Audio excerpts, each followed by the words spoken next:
Hello guys, and welcome to today's video. In today's video, we are going to be discussing what needs fixing in Black Ops 6, or at least what needs changing to improve Black Ops 6 for the full launch. Of course, the Week 1 beta has concluded, at least the beta for the Week 1 has so far concluded. Week 2 is coming up, and if you guys didn't know, Week 2 will of course be on September 6th. That is when you'll be able to play the beta. That is open to everyone, PC, Xbox, PlayStation. So if you haven't had a chance to play Black Ops 6, September 6th will be your chance. Make sure you've got it installed, and you guys can give it a shot and try out Black Ops 6 and see what you think for yourself. But today, I wanted to discuss what I think needs changing, what needs fixing after the conclusion of the first week. These are things that could also possibly change even for Week 2. It's a very small time window for them to actually change and fix these issues, so I doubt this will be fixed for the Week 2 beta. But these are things that I want to discuss and see, and hey, they might even get changed for Week 2. They might already be fixed at this point as well. But what do I want to talk about? So we'll start off with the big one. I did make a video about it the other day, which is the first thing that massively needs fixing, simply because this has stopped people from playing the game who are legitimate players, is the anti-cheat. The anti-cheat was doing bad in both aspects, which was it was picking up legitimate players as cheaters and not allowing them to play. It was temporary banning them. So this is clearly a new system in place to stop, catch cheaters out, which is great if it actually catches the cheaters. If it catches the cheaters and gives them temporary bans so they can't play the game, or, even permanently bans them, that's fantastic. However, this system seemed to be picking up PC pass players who were just trying to download and play the game for the first time. A lot of you guys were telling me in the comments of the previous video, this is what happened to you, that you simply installed the game, didn't even get a chance to play, and that was it. You were temporary banned, and it said like 300 days or 300 hours. Everyone had different time periods for being temporary banned. So this is a very new system that they're clearly trying out. Again, it sounds great in practice, but if the system isn't going to pick up the players that it needs to be picking up who are cheating, this system is going to cause more problems than it is going to cause solutions here.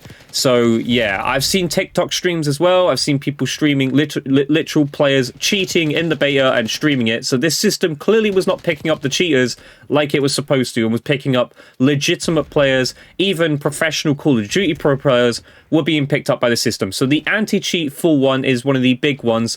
I luckily didn't have this issue. I also think there's a mass reporting issue because some people were saying that they played for so many hours. A lot of you were even saying that you had like a really good game where you went like 65-5, probably got reported and then seemed to end up, not being able to play the game after performing so well in a match. And knowing the COD fan base, knowing what players are like nowadays, I even received messages during the beta saying that I'm a cheater too, etc. It happens, right? When you slaughter a lobby, it happens. You get called a cheater nowadays. But luckily, this didn't happen to me. I didn't get a temporary ban on that. Who knows? This might happen in Week 2. We'll have to see. But I do believe mass reporting seems to be an issue, and the detection system just seems to be completely wrong at the moment, and is catching legitimate players who are either trying to play through the PC pass, or just in general, or just getting caught out for absolutely no reason whatsoever.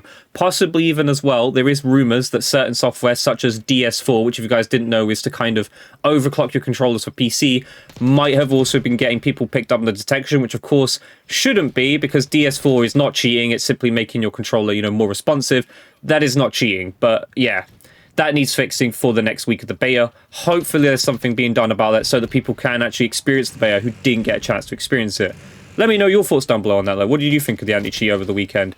Next up, in fact, as well, let me know in the thoughts. Let me know down below in the comments. What do you think needs changing in Black Ops 6? What is your big thing that you think needs to be changed more than anything for Week 2 of Black Ops 6, or just in general for the full launch of the game? What do you think is the big #1 change that needs to happen to make Black Ops 6 successful? You guys let me know down in the comments. But moving on, this is the next one. This is my kind of pet peeve. This is one that I said about a lot on stream. I did stream the beta, of course. I will continue to do so when it goes live again on Monday the 6th September.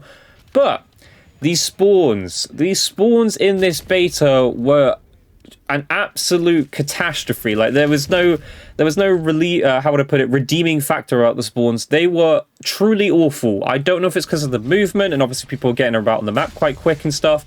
These maps are also very, very small. Like we do not have a very medium or big map, even though like there was kind of a large map, but didn't get much playtime for it. It seemed to be more catered towards the escort mode. But there was a medium to large map which played okay, but the spawns in this game are truly horrific and massively need a rework. I was spawning on top of people, spawning behind people. Even had one moment which was super insane, which was the escort mode. I spawned right behind the enemy player's escort player and just shot him in the back, even though, you know, he had shield and all that. But to spawn me behind the objective, the main objective of the game, where you have to eliminate that player, and I got spawned right behind him just to get a free kill, was absolutely insane. So the spawns in this game need a complete rework. I'm sure you guys can agree with that. I don't think anyone has anything nice or good to say about the spawns. Truly horrific, massively needs fixing. Even like the flag captures in Domination didn't seem to make a difference. If you capped A, they could just spawn at A. If you capped B, they could just spawn at B. It didn't make any sense. The spawns were truly horrific and massively need fixing. Definitely one of the things I hated in the beta so far. Moving on though.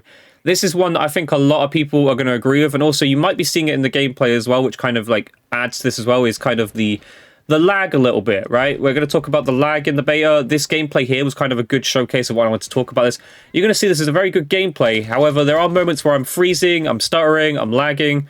And this wasn't all the time. This wasn't a consistent, every single game that I played in the beta was like this.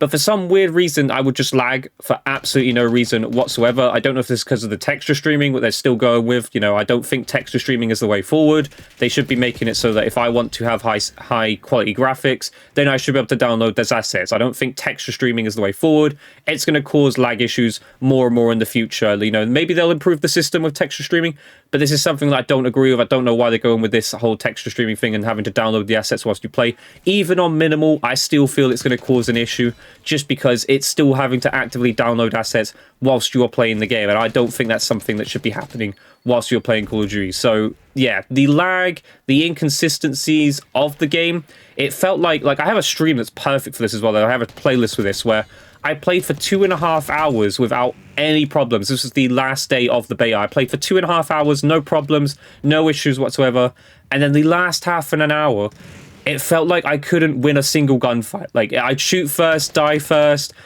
you know, they put 20 bullets into someone and they kill you in like 2 with the PDDW, which we'll talk about in a second, of course.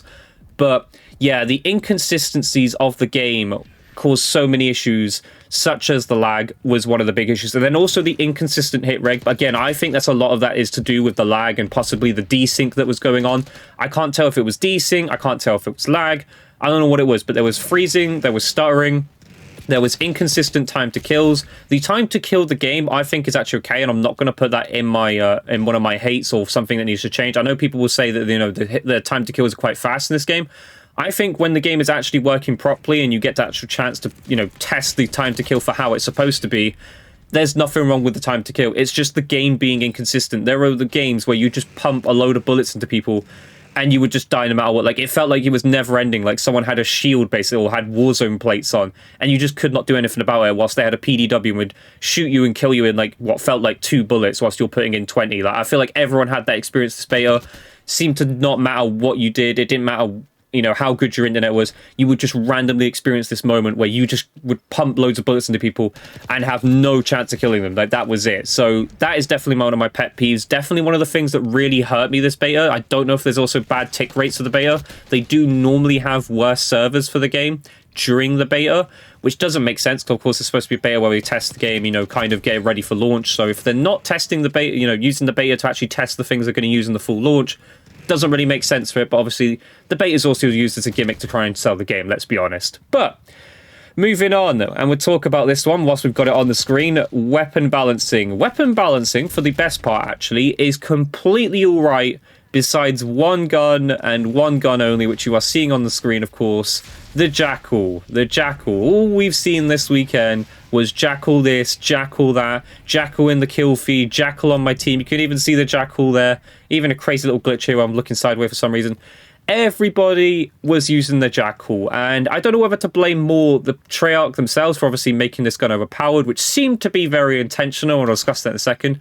But I don't know whether also to blame the COD community a little bit, because they all just, most people who were playing this game seem to not be testing any other weapons, playing the beta how it's supposed to be, and trying every single weapon in the game, which I was doing. You guys have even seen on stream, I was using every single weapon because I wanted to. There was a lot of actually cool, interesting guns, and most guns are balanced well, but every single person wanted to use the Jackal. And again, I think the COD communities have to blame. You know, they don't try and use different guns. They wanted to sweat, use the best class setup, looking for the best Jackal PDW in the beta, which I think is insane. It's a beta. You're supposed to test the game. You're supposed to have fun a little bit. you know, be a little bit loose. But everyone wanted to use the Jackal and drop 60, 70 bombs with the Jackal, apparently. But yeah, there is already talk, though. I believe Treyarch have already put out that they are actually going to nerf the Jackal PDW.